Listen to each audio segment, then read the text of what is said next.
I appreciate you noting that over the nearly 2 years now that I've been answering questions about Secretary Clinton's email system, that I've made clear that the White House is going to be scrupulous about avoiding even the appearance of political interference in prosecutorial or investigative decisions.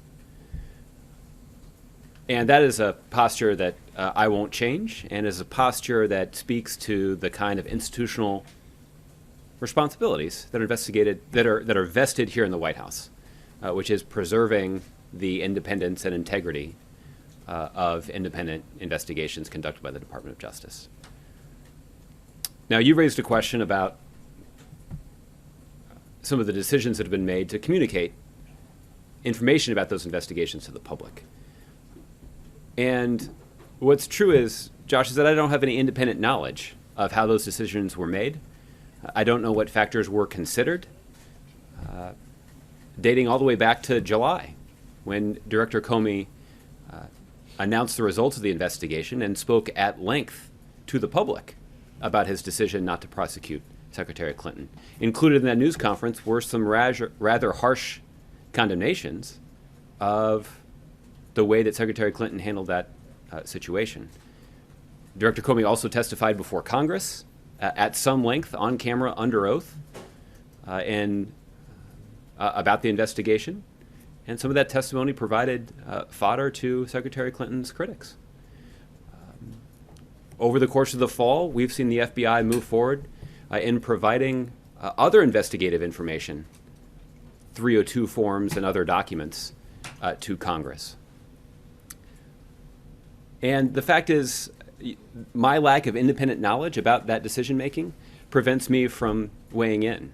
So I anticipate that this is not the only question I'm going to get asked about this today, but I'll neither defend nor criticize what Director Comey has decided to communicate to the public about this investigation.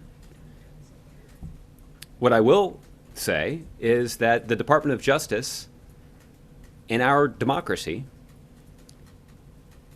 is given expansive authority to conduct investigations. The Department of Justice is given subpoena power.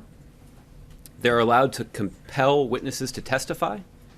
They are able to collect evidence that's not readily available necessarily.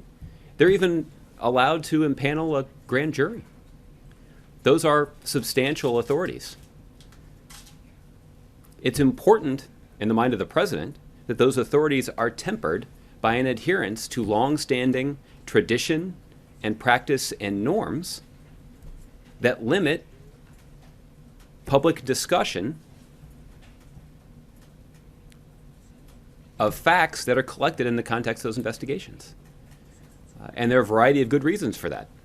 And the president believes that it's important for those norms and traditions and guidelines to be followed.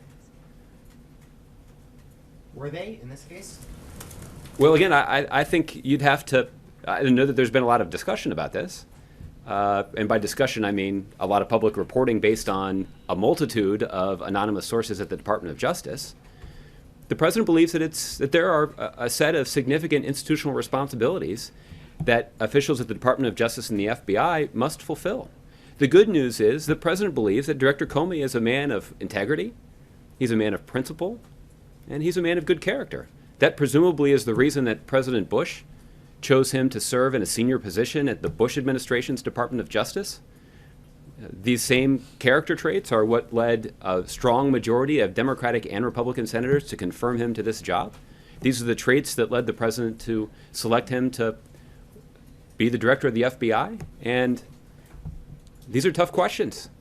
And so it's a good thing that he's a man of integrity and character to take them on.